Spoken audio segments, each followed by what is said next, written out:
We have probably 10 more plantings to make, of which 9 of them will happen today. 9 plants that you can be setting into your undercover spaces to ensure that you have fresh things to eat from now until next March.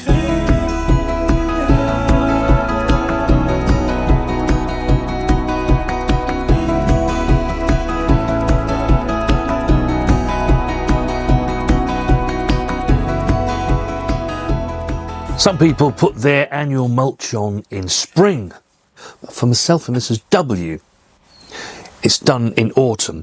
No particular reason other than this polytunnel was erected in August.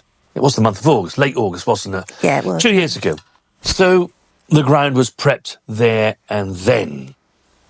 So ever since that point, both the polytunnel and the greenhouse, they receive their annual mulch every autumn. What I do find is that we do get some really lovely, lovely harvests in these undercover structures.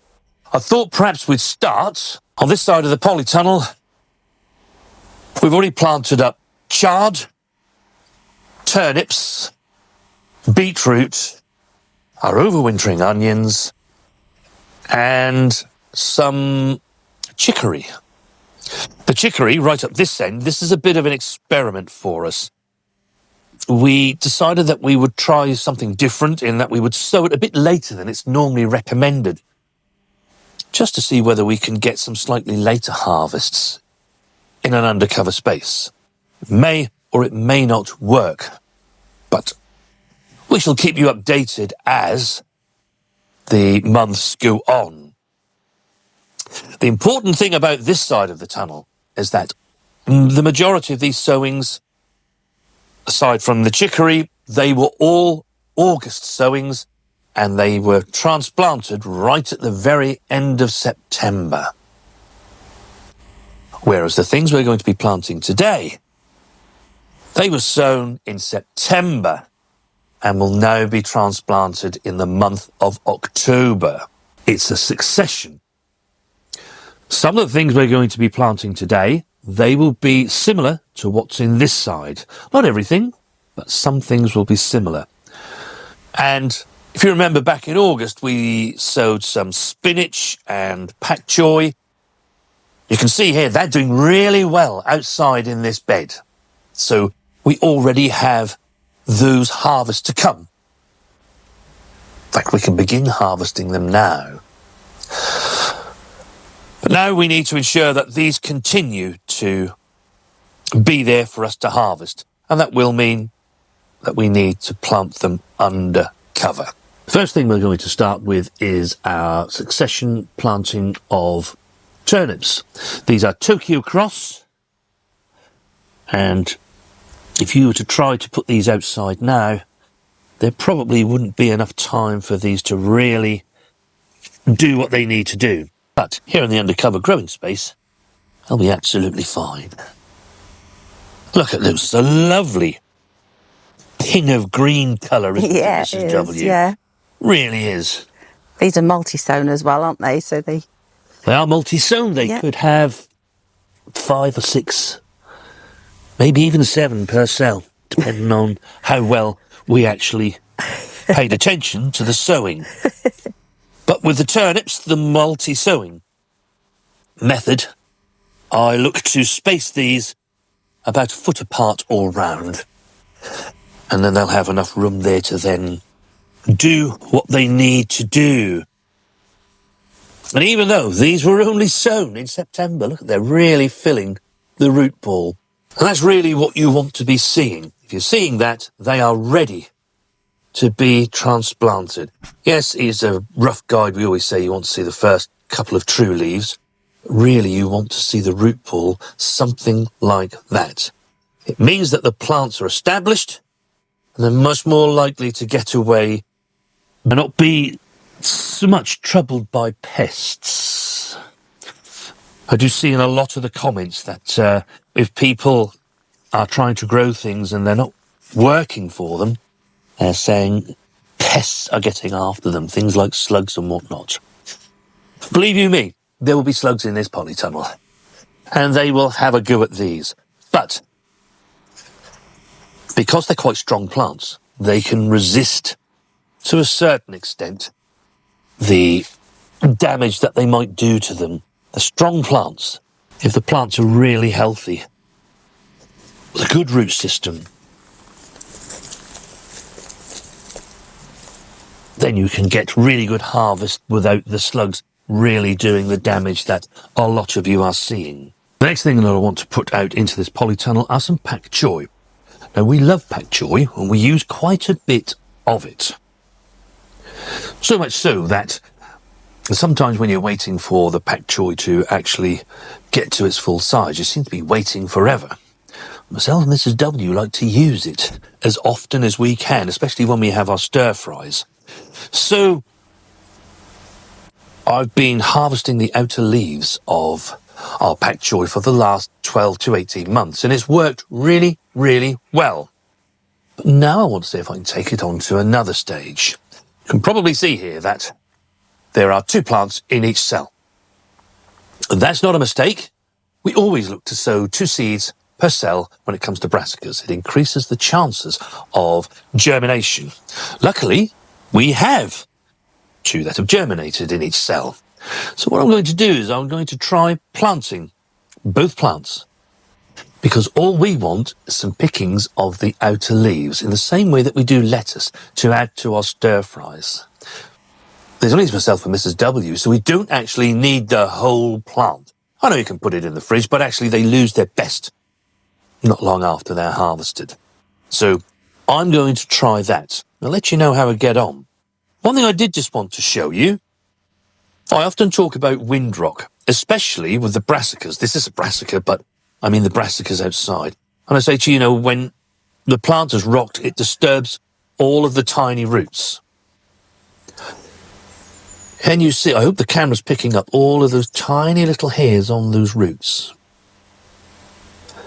Now, they won't be as tiny as this on our sprouts or on our purple sprouting broccoli, but they will have similar roots with all these little hairs. They do a lot of the taking up of the nutrients and the water that the plant needs. So every time these plants are disturbed, they break a lot of these. And that's why you want to avoid windrock wherever you can. We've already had our first named storm here in the UK, and there'll be more. So if you haven't done it yet, do make sure that you stake your taller brassicas just to ease them rocking about in windy weather. Again, the root ball is nice and full, looking really good. Quite interested to see how this works, Mrs. W. Yeah, that will be interesting. How their growth habit is sort of all above the ground, isn't it? So if you know what I'm trying to say. So I feel multi-sowing must be able to work with these. Yeah. You'd like to think so anyway. It's worth a try. Oh, yes. Oh, yes. Double bubble, Mrs. W. Exactly. Double bubble. Exactly. Now, these want spacing at around 12 inches by 12 inches again. That's the way that I look to do these. That'll give them enough room to fill out and do what they have to do. We've just planted up a couple of, actually 4, Calabrese. To see if we can get those to overwinter and then give us a head early next year. Really isn't too much to lose by giving it a go. If they don't make it and we need this space before they've actually done what they need to do, we just pull the plants out, really, and in will go either tomatoes or melons. You would like to think that they would produce a head by the time we get to next May, which is when we look to plant things up in, change it over from what do you see now, it's winter plantings, over to its summer plantings. These plants were sown, they're probably about 5 to 6 weeks old now. So we sowed these back in August. So they're nice strong plants. Hopefully they will see themselves over winter. And the best way to see how we're doing with that is to make sure that you are subscribed to the channel. And then you won't miss any uploads that we make, because it will be very interesting. I've actually never tried it. I know other people have, but People live in different places, different locations to where myself and Mrs. W do. On the East Coast, we might be a very dry county here in Norfolk, but winters can be very cold. Not always with a frost, but with that easterly wind that blows in. And it can be really, and can feel really cold over the winter months. So I'll be interested to see exactly how we get on with this. Right now, what I want to do is to plant some kale. I've got some outside, which we're using now. And I'm planting the two types that we normally do. The two at the front here are the Tosca de Nero type, so Cavolo Nero. And the two at the back will be some nice curly kale. I would expect these to harvest as we get towards next spring. They should get away quite nicely now, lay down their roots. Even outside, if I tried to plant some kale in sort of September, early October, I would expect to get harvest as we head into next spring before it wants to rise to flower. So I'm hoping we're going to get some pickings off of those. Now, next, Mrs. W, I need to plant some more spring onions. Multi-sown onions, there could be 5 or 6 onions in there. It's the way that we always look to grow them. And being multi-sown, I tend to space them about 6 inches apart. So next thing we're going to do is to plant our lettuce up. I've already done the Arctic King, and this is the last one of the winter density to go in. In you go into there. Winter lettuce, I look to put in about 12 inches apart. A lot of the things are 12 inches apart. If you're tight for space, you could squeeze them down to about 9 or 10. But, like with most things, if you give them the correct room, then they will grow so much better. The next thing we need to do is to put our spinach in. These are multi-sown. They're a variety called Medania. And again, the ones we have outside, we're picking those now. But these will give us nice harvests as we get into next spring. So from February onwards, these will really start to come into their own. If we do get any pickings off them this side of Christmas, they will be very small. But it's a good idea whenever you're gardening, especially growing veg, is to always be thinking ahead. Sowing these in January, you're not going to get anything. If they're sown now and they can get their feet down, you've planned for the future and you'll have these next spring. We're almost there. The majority of our plantings are in. All I have left to do now is to dot some radish about, and they can dot anywhere between these spaces because the radish are really already well established. They'll probably harvest in the next 3 to 4 weeks, so we'll have eaten those long before many of these plants actually need the space to grow, particularly the brassicas, so we can dot them in and around here. As for the garlic, we just need to drop that in towards the back of this bed. They won't disturb anything along there. We won't see any action from the garlic until next year. Towards the end of this year, within the next month or 6 weeks or so, we'll see the odd green leaf come up, but then it shall just sit there, busy getting its roots down, and the main action for the garlic will happen next year. It's just in place and in position. By then, many of these things we will have already eaten and had their wonderful harvests. What you do want to do is to, the same as if you were planting anything outdoors, give them a good watering in. We shall be doing that. That there is no doubt. After that, once they're established, then you need to think about how you're going to water things. The plants will not like to be waterlogged or sitting in water. In many ways, it's a good idea to let the surface almost sort of dry out, but not to the point where they've gone days without water. So watering is a really important skill that you need to learn when you're growing undercover over winter. Too much and your plants will rot. Too little, of course, they'll keel over and die. I always say, when if you want to know if something needs watering, just stick your hand in the soil. This looks relatively dry here, but actually if I go underneath here, that's still got moisture in it. So this won't be long this side. We watered these in when we planted them. What was this, 2 weeks ago, was it, Mrs. W? Yes, yeah, it was, yeah. I had to think for a minute, yeah, 2 weeks. So they haven't been watered for a couple of weeks. We're now getting to a point now where we need to re-water this side. So let your hands, let them decide for you whether something needs watering or not. Do not just think that something needs watering because the surface is dry. You know, rain doesn't enter this undercover structure, so the surface will be dry.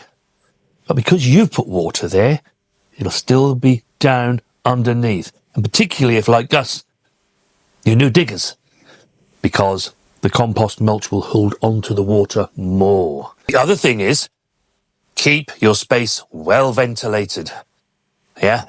We don't really... The only time that door behind Mrs. W is closed, or these vents are closed, well, even they wouldn't be closed down, but the only time the door is closed is if we know it's going to be a particularly windy day or night. Frost, don't worry about it. Leave that door open. You need airflow in here. Otherwise, the next thing is that you'll be seeing fungal problems which will end up killing your plants. If you've gone to all this trouble to plant things out, you at least want to be able to get the harvests. You don't need to do this, but when you have a space, why not use it? It'll just sit here doing nothing otherwise except growing weeds for you. By growing vegetables, you're going to get things to eat. And, you know, all right, you can't have all the things that you've gotten used to eating over the summer months. But, you know, plenty of salads, onions, you know, turnips. When you start to mix those in with the things that myself and Mrs. W have outside in our plots, with the purple sprouting broccoli, the sprouts, the cabbages, the cauliflowers, you get a lovely variety going on, and you can eat the majority of your vegetables fresh and not be spending money at the grocery store. Calabrese broccoli is something you see in the supermarkets everywhere, but it's actually really quite easy to grow. If you've never grown it before, and you're thinking to yourself, I wonder how I'd go about that. We have a video, how to grow Calabrese broccoli from seed to table. Not only will it give you the whole growing cycle, but it'll also include a nice recipe that you could use right at the end from Mrs. W herself. So why not watch that video next?